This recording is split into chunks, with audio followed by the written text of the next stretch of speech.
ವೃಶ್ಚಿಕ ರಾಶಿಯವರೇ, ಕೆಲವೊಮ್ಮೆ ಜೀವನದಲ್ಲಿ ಒಂದು ಪ್ರಮುಖ ಘಟನೆ ಸಂಭವಿಸುವ ಮೊದಲು ಯಾವುದೇ ಶಬ್ದ ಇರುವುದಿಲ್ಲ, ಯಾರು ಬಾಗಿಲು ಬಡಿಯುವುದಿಲ್ಲ. ಒಂದು ವಿಚಿತ್ರವಾದ ಅಶಾಂತಿ ಒಳಗೆ ಉದ್ಭವಿಸುತ್ತದೆ ಮತ್ತು ಇದು ನಿಮಗೆ ಇತ್ತೀಚೆಗೆ ಸಂಭವಿಸುತ್ತಿದ್ದರೆ ನಿಮ್ಮ ಮನಸ್ಸು ಯಾವುದೇ ಸ್ಪಷ್ಟ ಕಾರಣವಿಲ್ಲದೆ ಪದೇ ಪದೇ ಒಂದು ವಿಷಯದ ಮೇಲೆ ಸುಳಿದಾಡುತ್ತದೆ. ನೀವು ಇದ್ದಕ್ಕಿದ್ದಂತೆ ಹಿಂದಿನ ಯಾರನ್ನಾದರೂ ನೆನಪಿಸಿಕೊಳ್ಳುತ್ತೀರಿ ಅಥವಾ ನಿಮ್ಮ ಜೀವನದಲ್ಲಿ ಮುಂದೆ ಏನು ಎಂಬ ಪ್ರಶ್ನೆ ನೀವು ನಿದ್ರೆಗೆ ಹೋಗುವ ಮೊದಲು ಸುಳಿದಾಡುತ್ತದೆ.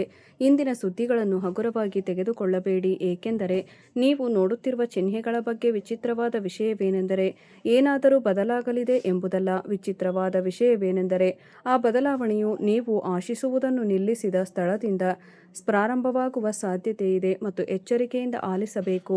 ಬೇಕಾದ ಮೊದಲ ವಿಷಯ ಇಲ್ಲಿದೆ. ನಿಮ್ಮ ಕಥೆಯಲ್ಲಿ ನೀವು ಮುಗಿದಿದೆ ಎಂದು ಭಾವಿಸಿದ ಒಂದು ನೀವು ಸಂಬಂಧ, ಅವಕಾಶ, ಭರವಸೆ ಅಥವಾ ಬಹುಶಃ ಒಬ್ಬ ವ್ಯಕ್ತಿಯನ್ನು ಸಹ ಬಿಟ್ಟುಬಿಟ್ಟಿದ್ದೀರಿ. ಆದರೆ ಕತೆ ಅಲ್ಲಿಗೆ ಮುಗಿಯಲಿಲ್ಲ. ನೀವು ಮುಂದಿನ ಪುಟವನ್ನು ನೋಡಬೇಕಾಗಿತ್ತು.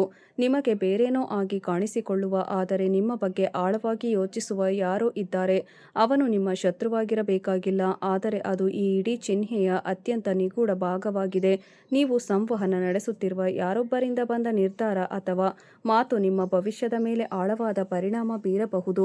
ಆದರೆ ಇದನ್ನು ಅಂತಿಮ ಭವಿಷ್ಯವಾಣಿಯಾಗಿ ತೆಗೆದುಕೊಳ್ಳಬೇಡಿ, ಏಕೆಂದರೆ ಎರಡನೆಯ ಸುಳಿವು ಇನ್ನೂ ಹೆಚ್ಚು ಆಳವಾಗಿದೆ. ನೀವು ಇತ್ತೀಚೆಗೆ ನಿಮ್ಮ ಜೀವನದಲ್ಲಿ ಒಂದು ಸಣ್ಣ ಅಡಚಣೆಯನ್ನು ಎದುರಿಸಿರಬಹುದು. ಏನೋ ಮುಂದೂಡಲ್ಪಟ್ಟಿದೆ, ಯಾರೋ ಪ್ರತಿಕ್ರಿಯಿಸಲಿಲ್ಲ, ಹಣ ವಿಳಂಬವಾಯಿತು, ಸಭೆಯನ್ನು ಮರು ನಿಗದಿಪಡಿಸಲಾಗಿದೆ, ಅಥವಾ ನೀವು ಯೋಜನೆಯನ್ನು ಕೈಬಿಟ್ಟಿದ್ದೀರಿ, ಅದು ನಿಮಗಾಗಿ ಅಲ್ಲ ಎಂದು ಭಾವಿಸಿದ್ದೀರಿ. ಆದರೆ ಈ ಅಡಚಣೆಯು ವಾಸ್ತವವಾಗಿ ದೊಡ್ಡ ಸಮಸ್ಯೆಯನ್ನು ತಪ್ಪಿಸುತ್ತಿರಬಹುದು. ನೀವು ದುರದೃಷ್ಟವೆಂದು ಭಾವಿಸಿದ್ದು ವಾಸ್ತವವಾಗಿ ನಿಮ್ಮನ್ನು ರಕ್ಷಿಸುತ್ತಿದೆ. ಮತ್ತು ಈಗ ಮೂರನೆಯ ರಹಸ್ಯವನ್ನು ಆಲಿಸಿ. ಇನ್ನೊಬ್ಬ ವ್ಯಕ್ತಿಯಿಂದ ಬಂದ ಕತೆ. ನಿಮ್ಮ ರಾಶಿಚಕ್ರ ಚಿಹ್ನೆಯ ಒಬ್ಬ ವ್ಯಕ್ತಿ ತಿಂಗಳುಗಟ್ಟಲೆ ಅದೇ ಸಮಸ್ಯೆಯಿಂದ ಬಳಲುತ್ತಿದ್ದರೆ ಸಿಲುಕಿಕೊಂಡಿದ್ದನು. ಅವನು ಕಷ್ಟಪಟ್ಟು ಕೆಲಸ ಮಾಡಿದನು, ಆದರೆ ಏನೂ ಕೆಲಸ ಮಾಡಲಿಲ್ಲ. ಮನೆಯಲ್ಲಿ ಜನರು ಅವನನ್ನು ಅರ್ಥ ಮಾಡಿಕೊಳ್ಳಲಿಲ್ಲ. ಅವನು ಹೊರಗೆ ನಗುತ್ತಿದ್ದನು, ಆದರೆ ರಾತ್ರಿಯಲ್ಲಿ ಅವನು ಒಬ್ಬಂಟಿಯಾಗಿ ಕುಳಿತು ಬಹುಶಃ ನನ್ನ ಅದೃಷ್ಟ ಕೆಟ್ಟದಾಗಿ ಆಗಿರಬಹುದು ಎಂದು ಯೋಚಿಸುತ್ತಿದ್ದನು. ನಂತರ ಒಂದು ದಿನ ಅವನ ಜೀವನದಲ್ಲಿ ಒಂದು ಸಣ್ಣ ಘಟನೆ ಸಂಭವಿಸಿತು. ಅದನ್ನು ಅವನು ಕಡಿಮೆ ಅಂದಾಜು ಮಾಡಿದನು. ಅವನಿಗೆ ಫೋನ್ ಕರೆ, ಸಭೆ ಬಂದಿತು, ಹಳೆಯ ಸಂಪರ್ಕ ಒಂದು ಮತ್ತೆ ಹುಟ್ಟಿಕೊಂಡಿತ್ತು. ಮತ್ತು ಅದೇ ಸಣ್ಣ ಘಟನೆ ಕೆಲವು ವಾರಗಳ ನಂತರ ಜೀವನವನ್ನು ಬದಲಾಯಿಸಿತು. ಈಗ ಪ್ರಶ್ನೆ ಅವಳಿಗೆ ಏನಾಯಿತು ಎಂಬುದು ಅಲ್ಲವೇ? ಪ್ರಶ್ನೆ ಏನೆಂದರೆ, ನಿಮ್ಮ ಜೀವನದಲ್ಲಿ ನೀವು ಈಗ ಗುರುತಿಸಲು ಸಾಧ್ಯವಾಗದ ಆ ಸಣ್ಣ ಘಟನೆ ಯಾವುದು? ಏಕೆಂದರೆ ನಿಮಗೂ ಒಂದು ಸಿಗ್ನಲ್ ರೂಪುಗೊಳ್ಳುತ್ತಿದೆ ಮತ್ತು ಅದರ ಬಗ್ಗೆ ಅತ್ಯಂತ ಗಮನಾರ್ಹವಾದ ವಿಷಯವೇನೆಂದರೆ ಅದು ತುಂಬ ಸಾಮಾನ್ಯವಾಗಿ ಕಾಣಿಸುತ್ತದೆ. ನೀವು ಅದನ್ನು ನಿರ್ಲಕ್ಷಿಸುವಷ್ಟು ಸಾಮಾನ್ಯವಾಗಿದೆ. ಆದ್ದರಿಂದ ಇಂದು ಹಳೆಯ ವಿಷಯ ಇದ್ದಕ್ಕಿದ್ದಂತೆ ಮತ್ತೆ ಕಾಣಿಸಿಕೊಂಡಾಗ, ಯಾರಾದರೂ ಅನಿರೀಕ್ಷಿತವಾಗಿ ನಿಮ್ಮನ್ನು ಸಂಪರ್ಕಿಸಿದಾಗ, ಸ್ಥಗಿತಗೊಂಡ ಯೋಜನೆ ಪುನರಾರಂಭವಾದಾಗ, ಅಥವಾ ನೀವು ಭರವಸೆಯನ್ನು ತ್ಯಜಿಸಿದ ಸುದ್ದಿಯನ್ನು ನೀವು ಸ್ವೀಕರಿಸಿದಾಗ, ಆತುರದ ನಿರ್ಧಾರಗಳನ್ನು ತೆಗೆದುಕೊಳ್ಳಬೇಡಿ, ಏಕೆಂದರೆ ತೆರೆದುಕೊಳ್ಳಲಿರುವುದು ಕೇವಲ ಹಣ ಅಥವಾ ಕೆಲಸದ ಬಗ್ಗೆ ಅಲ್ಲ. ಇದು ನೀವು ಯಾರೊಂದಿಗೂ ಸಂಪೂರ್ಣವಾಗಿ ಹಂಚಿಕೊಳ್ಳದ ನೋವಿನ ಬಗ್ಗೆ. ಮತ್ತು ಮುಂದಿನ ಭಾಗದಲ್ಲಿ ನಾವು ಆ ನೋವಿನ ಸಂಕೇತವನ್ನು ಬಿಚ್ಚಿಡುತ್ತೇವೆ, ಏಕೆಂದರೆ ಈ ಬದಲಾವಣೆಯು ಯಾವ ದಿಕ್ಕಿನಲ್ಲಿ ಸಾಗುತ್ತಿದೆ ಮತ್ತು ನೀವು ಈಗ ಗಂಭೀರ ತಪ್ಪು ಮಾಡುವುದನ್ನು ಏಕೆ ತಪ್ಪಿಸಬೇಕು ಎಂಬುದನ್ನು ಅದು ಬಹಿರಂಗಪಡಿಸುತ್ತದೆ. ನೀವು ಗಮನಿಸಿರಬಹುದು, ಒಬ್ಬ ವ್ಯಕ್ತಿಯು ಬಹಳಷ್ಟು ಸಹಿಸಿಕೊಂಡಾಗ ಸ್ವಲ್ಪ ಸಮಯದ ನಂತರ ಅವರು ಅಷ್ಟು ನೋವನ್ನು ಅನುಭವಿಸುವುದಿಲ್ಲ. ಅವರು ಸುಮ್ಮನಾಗುತ್ತಾರೆ, ಅವರು ಕಡಿಮೆ ಪ್ರತಿಕ್ರಿಯಿಸುತ್ತಾರೆ, ಕಡಿಮೆ ನಿರೀಕ್ಷಿಸುತ್ತಾರೆ ಮತ್ತು ಅತ್ಯಂತ ಅಪಾಯಕಾರಿಯಾಗಿ ಅವರು ತಮ್ಮ ಸ್ವಂತ ಜೀವನದಲ್ಲಿ ನಡೆಯುತ್ತಿರುವ ಬದಲಾವಣೆಗಳನ್ನು ನಂಬುವುದನ್ನು ನಿಲ್ಲಿಸುತ್ತಾರೆ. ಆದ್ದರಿಂದ ಸ್ನೇಹಿತರೆ, ನಿಮ್ಮ ಜೀವನದಲ್ಲಿ ಎಂತಹದೇ ಸಮಸ್ಯೆಗಳಿದ್ದರೂ ಸ್ಕ್ರೀನ್ನ ಮೇಲೆ ಕಾಣುತ್ತಿರುವ ಗುರೂಜಿಯವರಿಗೆ ಕರೆ ಮಾಡಿ ನಿಮ್ಮ ಸಮಸ್ಯೆಗಳನ್ನು ಬಗೆಹರಿಸಿಕೊಳ್ಳಬಹುದು. ಗುರೂಜಿಯವರು ವಿದ್ಯೆ, ಉದ್ಯೋಗ, ವ್ಯಾಪಾರ, ಗಂಡ ಹೆಂಡತಿ ಕಲಹ, ಮದುವೆ ವಿಳಂಬ, ಸಂತಾನ ಸಮಸ್ಯೆ, ಕೋರ್ಟ್ ಕಚೇರಿ, ಇನ್ನೂ ನಿಮ್ಮ ಸಮಸ್ಯೆ ಏನೇ ಇರಲಿ 3 ದಿನದಲ್ಲಿ ಪರಿಹಾರ ಮಾಡಿಕೊಡುತ್ತಾರೆ. ನಿಮ್ಮ ದೊಡ್ಡ ಹೋರಾಟ ಹೊರಗಿನ ಜನರೊಂದಿಗೆ ಇರಲಿಲ್ಲ ಎಂದು ನಾನು ಭಾವಿಸುತ್ತೇನೆ, ಆದರೆ ಇಂದಿನ ಸಂಕೇತವು ಆ ಧ್ವನಿಯನ್ನು ಪ್ರಶ್ನಿಸುತ್ತದೆ, ಏಕೆಂದರೆ ನಿಮ್ಮ ಸುತ್ತಲೂ ಮುಚ್ಚಿಹೋಗಿರುವ ಮಾರ್ಗವು ಇದ್ದಕ್ಕಿದ್ದಂತೆ ಮತ್ತೆ ತೆರೆಯಬಹುದಾದ ಪರಿಸ್ಥಿತಿ ಬೆಳೆಯುತ್ತಿದೆ. ನೀವು ಇಲ್ಲಿ ಬಹಳ ಎಚ್ಚರಿಕೆಯಿಂದ ಅರ್ಥ ಮಾಡಿಕೊಳ್ಳಬೇಕಾದ ಒಂದು ವಿಷಯವೇನೆಂದರೆ, ನೀವು ಕಳೆದುಕೊಂಡಿದ್ದನ್ನು ನೀವು ಮರಳಿ ಪಡೆಯುವುದಿಲ್ಲ. ಕೆಲವೊಮ್ಮೆ ಜೀವನವು ಒಮ್ಮೆ ಹೊಂದಿದ್ದನ್ನು ಹಿಂತಿರುಗಿಸುವುದಿಲ್ಲ, ಅದು ಉತ್ತಮ ಮಾರ್ಗವನ್ನು ತೆರೆಯುತ್ತದೆ. ಅದಕ್ಕಾಗಿಯೇ ನಿಮ್ಮ ಕಳೆದ ಕೆಲವು ದಿನಗಳ ಆತಂಕವನ್ನು ನಿರ್ಲಕ್ಷಿಸಬಾರದು. ಇನ್ನೊಂದು ಕಥೆಯನ್ನು ಕೇಳಿ. ಒಬ್ಬ ವ್ಯಕ್ತಿಯು ತನ್ನ ಜೀವನದಲ್ಲಿ ಒಂದು ನಿರ್ಣಾಯಕ ನಿರ್ಧಾರವನ್ನು ಮುಂದೂಡಿದನು, ಏಕೆಂದರೆ ಅವನು ಹೆಜ್ಜೆ ಇಟ್ಟರೆ ವಿಫಲವಾದರೆ ಜನರು ತನ್ನನ್ನು ಗೇಲಿ ಮಾಡುತ್ತಾರೆ ಎಂಬ ಭಯದಿಂದ ಅವನು ಹೊರಗೆ ಸಂಪೂರ್ಣವಾಗಿ ಸಾಮಾನ್ಯವಾಗಿದ್ದನು, ಆದರೆ ಆಳವಾಗಿ ಅವನು ಪ್ರತಿದಿನ ತನ್ನನ್ನು ದೂಷಿಸುತ್ತಿದ್ದನು. ನಂತರ ಒಂದು ಸಂಜೆ ಅವನಿಗೆ ಇದ್ದಕ್ಕಿದ್ದಂತೆ ಒಂದು ಸಂದೇಶ ಬಂದಿತ್ತು.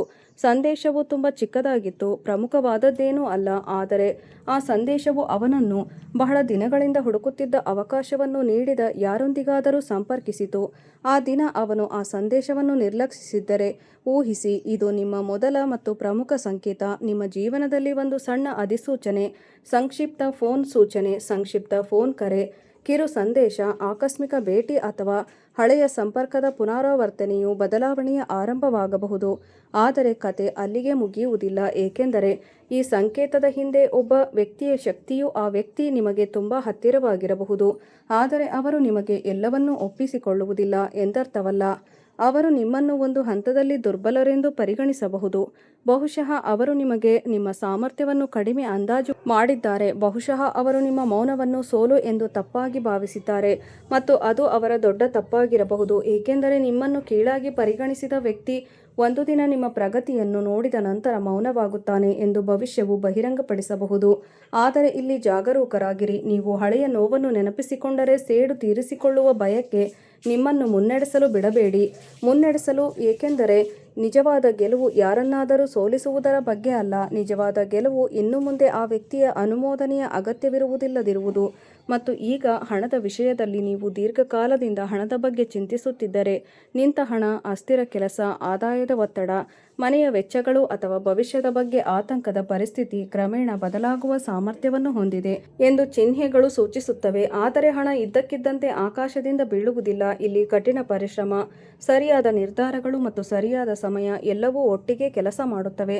ಮೊದಲಿಗೆ ಬಹಳ ಚಿಕ್ಕದಾಗಿ ಕಾಣುವ ಅವಕಾಶ ಉದ್ಭವಿಸಬಹುದು. ಏನಾಗುತ್ತದೆ ಎಂದು ನೀವು ಊಹಿಸಬಲ್ಲಿರಾ? ಆದರೆ ನೆನಪಿಡಿ, ದೊಡ್ಡ ನದಿ ಯಾವಾಗಲೂ ದೊಡ್ಡ ಮೋಡದಿಂದ ಬೆಳೆಯುವುದಿಲ್ಲ. ಕೆಲವೊಮ್ಮೆ ಅದು ಸಣ್ಣ ತೊರೆ. ಒಂದು ಮಾರ್ಗವು ಪರಿಚಿತವಾಗಿರುವ ಕಾರಣ ಸುಲಭವೆಂದು ತೋರುತ್ತದೆ, ಇನ್ನೊಂದು ಸ್ವಲ್ಪ ಅನಿಶ್ಚಿತವಾಗಿರುತ್ತದೆ, ಆದರೆ ಅದು ಪ್ರಗತಿಗೆ ಹೆಚ್ಚಿನ ಅವಕಾಶವನ್ನು ನೀಡುತ್ತದೆ. ನೀವು ಯಾವುದನ್ನು ಆರಿಸಿಕೊಳ್ಳುತ್ತೀರೋ ಅದು ಮುಂದಿನ ಅಧ್ಯಾಯದ ದಿಕ್ಕನ್ನು ನಿರ್ಧರಿಸಬಹುದು. ಮತ್ತು ಅತ್ಯಂತ ನಿಗೂಢವಾದ ವಿಷಯವೆಂದರೆ, ಈ ನಿರ್ಧಾರವು ದೊಡ್ಡ ಘೋಷಣೆಯೊಂದಿಗೆ ಬರುವುದಿಲ್ಲ, ಅದು ಸಾಮಾನ್ಯ ದಿನದಂದು ಬರುತ್ತದೆ, ಬಹುಶಃ ಈಗ ನೀವು ಸಿದ್ಧವಾಗಿಲ್ಲದಿದ್ದಾಗ. ಮತ್ತು ಆ ಕ್ಷಣದಲ್ಲಿ ನೀವು ಒಂದು ವಿಷಯವನ್ನು ನೆನಪಿನಲ್ಲಿ ಇಟ್ಟುಕೊಳ್ಳಬೇಕು: ಪ್ರತಿಯೊಂದು ಮುಚ್ಚಿದ ಬಾಗಿಲು ದುರದೃಷ್ಟವಲ್ಲ. ಕೆಲವು ಬಾಗಿಲುಗಳು ಮುಚ್ಚಲ್ಪಟ್ಟಿರುತ್ತವೆ ಮತ್ತು ಆದ್ದರಿಂದ ನೀವು ತಪ್ಪು ಕೋಣೆಯಲ್ಲಿ ಹೆಚ್ಚು ಕಾಲ ಕಾಲಹರಣ ಮಾಡುವುದಿಲ್ಲ. ಆದರೆ ಆ ವ್ಯಕ್ತಿಯ ನಿಗೂಢತೆ ಉಳಿದಿದೆ. ಈ ಸಂಪೂರ್ಣ ಬದಲಾವಣೆಯನ್ನು ನೀವು ನಿರೀಕ್ಷಿಸಿದ್ದಕ್ಕಿಂತ ಸಂಪೂರ್ಣವಾಗಿ ವಿಭಿನ್ನ ದಿಕ್ಕನ್ನು ತೆಗೆದುಕೊಳ್ಳಲು ಕಾರಣವಾಗುವ ವ್ಯಕ್ತಿಯೇ. ಮತ್ತು ಮುಂದಿನ ಭಾಗದಲ್ಲಿ ನಾವು ಆ ಸುಳಿವನ್ನು ಬಿಚ್ಚಿಡುತ್ತೇವೆ.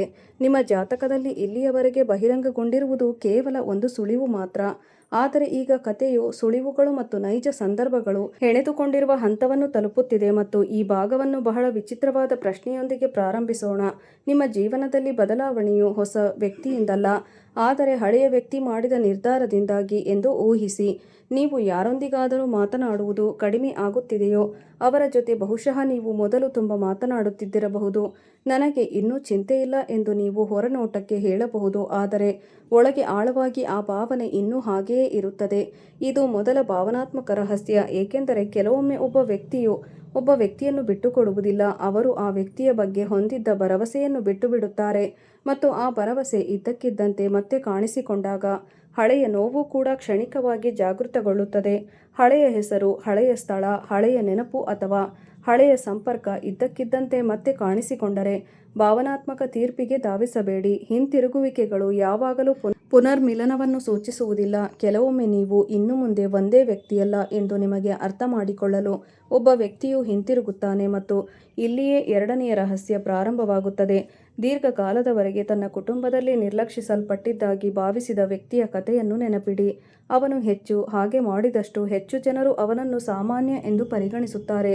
ಅವನ ಕಠಿಣ ಪರಿಶ್ರಮವನ್ನು ಪ್ರಶಂಸಿಸಿದಾಗಲೆಲ್ಲ ಅವನು ದಣಿದಿದ್ದಾಗ ಯಾರೂ ಕಾಳಜಿ ವಹಿಸಲಿಲ್ಲ, ಆದರೆ ಅವನು ದೂರು ನೀಡುವುದನ್ನು ನಿಲ್ಲಿಸಿದನು. ನಂತರ ಒಂದು ದಿನ ಅವನು ಇದ್ದಕ್ಕಿದ್ದಂತೆ ತನ್ನ ಹಿಂದಿನ ಅನುಭವಗಳನ್ನು ಬಳಸಿಕೊಳ್ಳುವ ಅವಕಾಶವನ್ನು ಕಂಡುಕೊಂಡನು. ಅವನ ಕುಟುಂಬವು ಕ್ಷುಲ್ಲಕವೆಂದು ಪರಿಗಣಿಸಿದ ಕೆಲಸವು ಅವನ ಶಕ್ತಿಯಾಯಿತು. ಕೆಲವು ತಿಂಗಳುಗಳ ನಂತರ ಅದೇ ಜನರು ಅವನ ಸಲಹೆಯನ್ನು ಪಡೆಯಲು ಪ್ರಾರಂಭಿಸಿದರು. ಇದೀಗ ಯಾವುದೇ ಪ್ರಾಮುಖ್ಯತೆಯನ್ನು ನೀಡದಿರುವ ನಿಮ್ಮ ಅದೇ ಸಾಮರ್ಥ್ಯವು ಇದ್ದಕ್ಕಿದ್ದಂತೆ ಅತ್ಯಂತ ಮುಖ್ಯವಾಗುತ್ತದೆ ಮತ್ತು ಇದೀಗ ನಿಮ್ಮನ್ನು ಚಿಕ್ಕವರು ಎಂದು ಪರಿಗಣಿಸುವ ತಪ್ಪನ್ನು ಮಾಡದಿರಲು ಇದು ಕಾರಣವಾಗಿದೆ. ನಿಮ್ಮೊಳಗೆ ಸಂಗ್ರಹವಾದ ಅನುಭವ ವ್ಯರ್ಥವಾಗಿ ಹೋಗಿಲ್ಲ. ನಿಮ್ಮ ಪ್ರತಿ ವೈಫಲ್ಯವೂ ನಿಮಗೆ ಏನನ್ನಾದರೂ ಕಲಿಸಿದೆ. ಪ್ರತಿಯೊಂದು ವಂಚನೆಯೂ ನಿಮಗೆ ಓದಲು ಕಲಿಸಿದೆ. ಪ್ರತಿ ವಿಳಂಬವೂ ನಿಮಗೆ ತಾಳ್ಮೆಯನ್ನು ನೀಡಿದೆ ಮತ್ತು ಪ್ರತಿ ರಾತ್ರಿ ನೀವು ನಿಮ್ಮ ಭವಿಷ್ಯದ ಬಗ್ಗೆ ಮಾತ್ರ ಯೋಚಿಸಿದಾಗ ಅವನು ನಿಮ್ಮಲ್ಲಿ ವಿಭಿನ್ನ ರೀತಿಯ ಶಕ್ತಿಯನ್ನು ಸೃಷ್ಟಿಸಿದ್ದಾನೆ. ಆದರೆ ಈಗ ಎಚ್ಚರಿಕೆಯಿಂದ ಆಲಿಸಿ. ಮುಂಬರುವ ಸಮಯದಲ್ಲಿ ಯಾರಾದರೂ ನಿಮ್ಮನ್ನು ತುಂಬ ಸಿಹಿ ವಿಷಯಗಳಿಂದ ಮೆಚ್ಚಿಸಲು ಪ್ರಯತ್ನಿಸಬಹುದು. ಅವನ ಉದ್ದೇಶಗಳು ಕೆಟ್ಟದಾಗಿರುವುದು ಅನಿವಾರ್ಯವಲ್ಲ, ಆದರೆ ಅವನ ಮಾತುಗಳನ್ನು ಕುರುಡಾಗಿ ನಂಬುವುದು ಸರಿಯಲ್ಲ. ವಿಶೇಷವಾಗಿ ವಿಷಯವು ಹಣ, ಉದ್ಯೋಗ, ಪಾಲುದಾರಿಕೆ, ಕಾಗದ ಅಥವಾ ಯಾವುದೇ ದೊಡ್ಡ ನಿರ್ಧಾರಕ್ಕೆ ಸಂಬಂಧಿಸಿದ್ದರೆ ಯಾರೊಬ್ಬರ ಮಾತುಗಳಿಗಿಂತ ಹೆಚ್ಚಾಗಿ ಅವರ ನಡವಳಿಕೆಯನ್ನು ನೋಡಿ. ಏಕೆಂದರೆ ಈ ಬಾರಿ ನಿಮ್ಮ ಪರೀಕ್ಷೆಯು ನಿಮಗೆ ಅವಕಾಶ ಸಿಗುತ್ತದೆಯೇ ಅಥವಾ ಇಲ್ಲವೇ ಎಂಬುದು ಅಲ್ಲ. ಅವಕಾಶ ಸಿಕ್ಕಾಗ ನೀವು ಸರಿಯಾದ ವ್ಯಕ್ತಿಯನ್ನು ಗುರುತಿಸಬಹುದೇ ಅಥವಾ ಇಲ್ಲವೇ ಎಂಬುದು ಪರೀಕ್ಷೆ. ಮತ್ತು ಈಗ ನೀವು ಈ ವಿಡಿಯೋಗೆ ಬಂದಿರುವ ಅಹಿತಕರ ವಿಷಯಕ್ಕೆ ಹಿಂತಿರುಗೋಣ. ಒಂದು ದೊಡ್ಡ ಅನಾಹುತ ಸಂಭವಿಸಲಿದೆ. ಈ ವಾಕ್ಯವನ್ನು ಭಯದಂತೆ ಹಿಡಿದಿಟ್ಟುಕೊಳ್ಳಬೇಡಿ, ಏಕೆಂದರೆ ಚಿಹ್ನೆಗಳನ್ನು ಅಕ್ಷರಶಃ ತೆಗೆದುಕೊಳ್ಳುವುದು ಯಾವಾಗಲೂ ಸರಿಯಲ್ಲ. ಕೆಲವೊಮ್ಮೆ ನೀವು ಶಾಶ್ವತವೆಂದು ಪರಿಗಣಿಸಿದ ಏನಾದರೂ ಬದಲಾಗಬಹುದು. ಯಾವುದೇ ಯೋಜನೆ ಬದಲಾಗಬಹುದು, ವ್ಯಕ್ತಿಯ ನಡವಳಿಕೆ ಬದಲಾಗಬಹುದು, ಕೆಲಸದ ದಿಕ್ಕು ಬದಲಾಗಬಹುದು ಅಥವಾ ಇದ್ದಕ್ಕಿದ್ದಂತೆ ನೀವು ಅಂತಹ ಕೆಲವು ಸುದ್ದಿಗಳನ್ನು ಪಡೆಯಬಹುದು. ನಂತರ ನಿಮ್ಮ ಮುಂದಿನ ಹಂತದ ಬಗ್ಗೆ ನೀವು ಮತ್ತೊಮ್ಮೆ ಯೋಚಿಸಬೇಕು. ಆದರೆ ದೊಡ್ಡ ರಹಸ್ಯ ಇನ್ನೂ ಬಹಿರಂಗವಾಗಿಲ್ಲ, ಏಕೆಂದರೆ ಈ ಬದಲಾವಣೆಗೆ ಮೊದಲು ಸಣ್ಣ ಭಾವನಾತ್ಮಕ ಆಘಾತ ಬರಬಹುದು ಎಂದು ಚಿಹ್ನೆಗಳು ಸೂಚಿಸುತ್ತವೆ. ನಿಮಗೆ ಮೊದಲು ತೊಂದರೆ ಕೊಡುವ ಹೊಡೆತ, ಆದರೆ ನಂತರ ಅವನು ನಿಮ್ಮನ್ನು ಒಂದು ಮಾರ್ಗದಲ್ಲಿ ತಳ್ಳಬಹುದು. ಅಲ್ಲಿಂದ ನೀವು ಹಿಂತಿರುಗುವ ಅಗತ್ಯವನ್ನು ಅನುಭವಿಸುವುದಿಲ್ಲ ಮತ್ತು ಇದು ಕಥೆಯು ಬದಲಾಗುವ ಹಂತವಾಗಿದೆ. ಮುಂದಿನ ಭಾಗದಲ್ಲಿ ಅದೇ ಭಾವನಾತ್ಮಕ ಆಘಾತದ ಚಿಹ್ನೆಯನ್ನು ನಾವು ಅರ್ಥಮಾಡಿಕೊಳ್ಳುತ್ತೇವೆ ಮತ್ತು ನಂತರ ಮೊದಲ ಬಾರಿಗೆ ಬದಲಾವಣೆಯ ಸಾಧ್ಯತೆಯು ಯಾವ ಪ್ರದೇಶದಲ್ಲಿ ಹೆಚ್ಚು ಗೋಚರಿಸುತ್ತದೆ ಎಂಬುದು ಸ್ಪಷ್ಟವಾಗುತ್ತದೆ.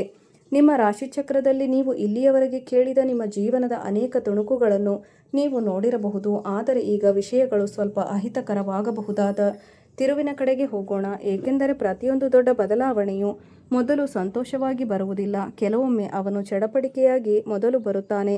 ನೀವು ತೆಗೆದುಕೊಳ್ಳಲು ಬಯಸದ ಫೋನ್ ಹಠಾತ್ ವಿಷಯವು ವ್ಯಕ್ತಿಯ ಬಗ್ಗೆ ಹೇಳಿತು.